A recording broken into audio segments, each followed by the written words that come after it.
I don't know about you, but on several occasions, I've had the question come up, where did all the religions come from? And what's also interesting is people's opinions in the matter of various religions of the world.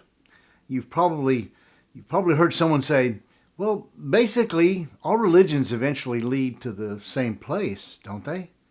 And while this statement sounds magnanimous and might sound plausible to some, there's a better approach to find the answer to both those questions. There is, in fact, a historical tracing to the origins of many beliefs. And this is why we are looking at the topic of the religions of Babel today on Truth Matters. Today, truth is denied, ignored, and resisted with open hostility. Yet in life and in times of crisis, we discover that truth matters. As I mentioned in the introduction, you've probably heard the analogy of many roads leading to the same God or heaven. It's sometimes been portrayed as a mountain with many trails that all end up in the same place at the top. And while this analogy allows everyone the freedom of choice as well as to practically design their own way, it really fails when applied to the factual world. And as some have said, well, all religions are fundamentally the same. They only vary in details. And yet, a cursory study of the content of various religions points out the opposite. They are, in fact, fundamentally different, and they only share some details. Perhaps a better example than the illustration of the mountain mentioned earlier would be a train station. All trains began at a single location, but when they leave, they take different tracks and they arrive at different destinations. This is why, in order to get an accurate answer to the origins of various religions, we need to go back to the origination of things. This is what brings us to Genesis. Let's recount in short manner what we've seen already in the first chapters of Genesis. Genesis 1 covers the creation of everything. Genesis 2 and 3, we have the account of the creation of mankind and his fall. Genesis 4 and 5 records the first homicide and then the record of Adam's descendants.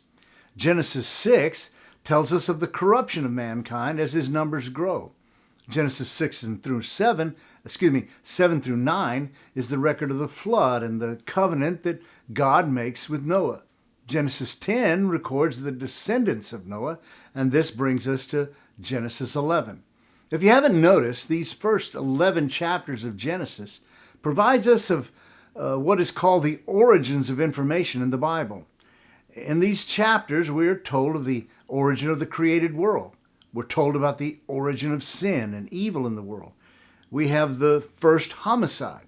We're told of the first worldwide judgment and a hint of the eventual judgment of the world. We're also informed that all of us are descendants from one family. We all came off the same boat. And then in Genesis 11, we're told where all the languages of the world came from. And it is in this narrative that we will also find direction as to the question of the various religions of the world. Now, to do this, we begin by looking at what occurs in the narrative of Genesis 11. In verse 1, it says, now all the earth used the same language and the same words. Now, this is important to note because it identifies a singular origin for the narrative up to this point. To point back to the train illustration, everyone is at the same place. Diversification will now occur from this point. Now let's go on back to Genesis 10 for a moment. Noah had 3 sons, Shem, Ham, and Japheth. And in Genesis 10 is the account of the descendants of the 3 sons. It is here that we are introduced to the primary character in the story of the Tower of Babel, Nimrod. Now, next week, we're going to look at what occurred at the tower. But for now, I want to concentrate on Nimrod himself. One of the sons of Ham was Cush. He was the father of Nimrod. In Genesis 10, 8 through 10, we read this. Now Cush fathered Nimrod. He became a mighty one on the earth. He was a mighty hunter before the Lord. Therefore it is said, like Nimrod, a mighty hunter before the Lord. And in the beginning of his kingdom was Babel, Erech, Akkad, and Cana in the land of Shinar. Now, there's a few things we learn from this passage, this portion of passage. Let's start with the name Nimrod. The etymology comes from the Hebrew marad, which means rebel. By adding an N before the M, it becomes the infinitive construct, Nimrod. The meaning then is the rebel. This name points to his rebellion. Even though he is Noah's great-grandson, his name points out that the rebellion that was center to his nature. The verse states that he was a mighty hunter before the Lord.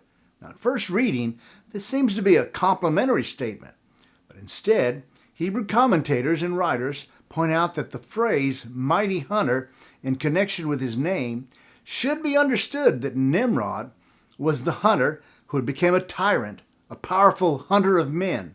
Also, the part of the phrase that, in keeping with this, in the face of Yahweh, can only mean in defiance of Yahweh, as Josephus and the Targums understand it. What we get from all of this is a leader among men who captures men, who gathers them in order to build the cities and the kingdoms that are mentioned. One more thing. In Genesis 10:10, we see some of the cities that he established. Without getting too involved, the last city listed is Calneh, which means fortress of Anu. Anu is the Sumerian culture. In the Sumerian culture is a god, as you can see, and from him many other gods are derived. Once again, you see how from one source many others spring forth. Now, next week, we'll look more at this figure, but I wanted to introduce you to this leader among the people. He established cities and a name for himself. And like many others we find in history, his story became the thing of legends and myths. Monuments and statues are erected in his name and to his deeds. As a side note, Nimrod himself has been connected and suggested to be the famous Gilgamesh. But most certainly, the person Nimrod becomes deified as the chief god, as a chief god. Nimrod's Babylonian followers worshipped him as Marduk, the god of war and fortresses. Nimrod became the Roman god Bacchus, which means son of Cush. Bacchus was the god of wine and revelry. Marduk was also the Roman god Kronos, whose name means the horned one. Ancient artists have often depicted Nimrod wearing a crown of bull horns. Kronos is also the Roman god Saturn, who devoured his own sons as soon as they were born. The Phoenicians every year sacrificed their beloved and only begotten child to Kronos or Saturn, and the Rhodesians did often the same. Now this brings us to the tales surrounding Nimrod. In separate writings comes the story of Nimrod and his wife, Semiramis. Without getting into too much of the details of the story, she too becomes deified as a goddess after the death of Nimrod. Subsequent legends arose which portray her as the mythic fertility goddess and mother of all gods. All attempts to trace the origins of goddess worship ultimately lead to one single woman in ancient history, Semiramis. She later became the fertility and queen goddess, Inanna, and is introduced with her son and husband Tammuz. After the dispersion of the Tower of Babel, they are worshipped she is worshipped as the fertility goddess and mother-son duo, which continued all throughout the ancient world. And the names changed in different locations due to the different languages, but Inanna Semiramis was known as Ishtar in Babylon, Isis in Egypt, and the sun husband was Osiris, the sun god. In Canaan, Tammuz became the sun god of the fire, Molech, to which Canaanite parents offered their firstborn to this god by placing their children in the outstretched hands of the large statue of Molech. She was worshipped as Venus in Rome and Aphrodite in Greece. She was also called Dianus, Artemis, the great fertility goddess of the Ephesians that we find mentioned in Acts 19:23 through 41. In the Old Testament, the name of this fertility goddess of the Canaanites was Ashtaroth, Baal's counterpart, mentioned in Judges 2:12, 3:7, 1 Kings 18:19, 2 Kings 21 and 7. She became a stumbling block for the Jews and their leaders for many generations. The prophet Jeremiah prophesied about the worship of this goddess in Jeremiah 44:19, where it says, and said the women, when we were burning sacrifices to the Queen of Heaven and pouring out drink offerings to her, was it without our husbands and that we made for her sacrificial cakes in her image and poured out drink offerings to her? In Ezekiel 8:14 through 15, the prophet is shown by the Lord the worship of such gods in the very gates of the temple. It says, then he brought me to the entrance of the gate of the Lord's house, which was toward the north. And behold, women were sitting there weeping for Tammuz. And he said to me, do you see this, son of man? Yet you will see even greater abominations than these. This passage goes on and continues with the Lord showing the prophet 25 men bowing toward the east, prostrated before the sun. I could go on, but I think you get the picture. The wicked and rebellious religions and gods that we see appearing throughout history and spread out across the globe have their source here in Babel. As the languages changed, so did the names of the false gods and the ideas associated with them. In time, details shifted and evolved until the links were thin and almost unidentifiable, but they all had one thing in common. They had left the connection to the one true God. What had begun as a family rescued from the disaster of the flood moved out and changed generation after generation. It reminds me of a game that perhaps many of us have played. You start with a circle of people. The first one whispers a message into the ear of the next person. Then in turn, they whisper it to the next person. And then the process continues until you get to the last person. What you discover is there is a shadow of the original message that might remain with some details covered to the end, but the true message has been distorted and changed. Now, apply this example to the matter of the beliefs of mankind. We have today an endless variety of religions and philosophies. Some may pay homage to a supreme being, but all of them have left behind the true and the living God revealed in the Scriptures. I remember years ago spending extended time researching this very topic and those related to it. And as I revisited this topic for this episode, I discovered that the list had only expanded. The enemy has rebranded and enlarged his enterprise. Our vocabulary is replete with it. We have New Age, we have mind sciences, words like avatar, chakras, yoga, meditations, auras, ideas and lifestyles that used to be hidden are now fully out and admired. We have satanic clubs and pride is celebrated. Nimrod would be proud. Of course, the real culprit isn't Nimrod. He was merely a man deceived by his own self in the hands of the original liar. The Bible warns us as it warned the people of ancient times. 1 Timothy 4:1 says it clearly. But the Spirit explicitly says that in the latter times some will fall away from the faith, paying attention to deceitful spirits and teachings of demons. I've told you before, the enemy has rebranded, but has not really changed his basic story or strategy. The ideas of Babylon will be alive until the very end. Revelation 17:3-4 tells us just as much. And he carried me away in the Spirit into the wilderness.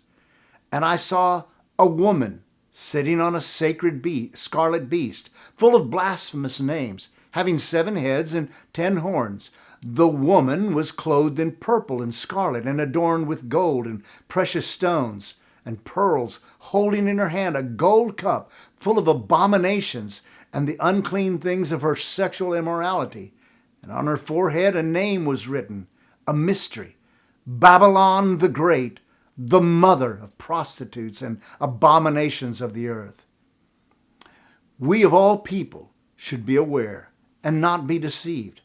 Not only is the source Babel, but the deepest deceiver was and is evil and demonic. The way we identify it is and always points somewhere other than the true and the living God. Have you ever wondered why today all ideas are tolerated except the true God and his Son Jesus? Every idea and sacred writing are revered except the Bible. Doesn't that tell us all we need to know? We live in a time where all ideas are viewed as equally valid and true. Some people accept this concept and think of themselves as open-minded and fair. But they forget that there exists an enemy who has been at work and to deceive and to destroy. His work is to distort truth by any means at his disposal. He has wicked intentions, hidden by borrowed ideals devoid of God. Know this: in the absence of truth, all ideas and lies are seduced by the liar. The sin of Babel was pride and idolatry. The Scriptures are provided in order to warn us and to direct us to the truth. The same God that was sovereign at Babel is still sovereign today. Knowing the truth is the best defense that we have against the lie. Do you want to know how to distinguish the list of the enemy, the lies of the enemy? Know the truth. God has given us all we need. 2 Peter 1, 2, and 3 says it. Grace and peace be multiplied to you in the knowledge of God and of our Lord Jesus, our Jesus our Lord, and his divine power has granted to us everything pertaining to life and godliness through the true knowledge of him who called us by his own glory and excellence. In these treacherous times, we can stand firm in the knowledge we have been given by our Lord. Even though many are being swept away in these times of deception, those who stand in his word have our feet planted firmly on the rock, which is our Lord. It's a reminder for us, once again, why truth matters.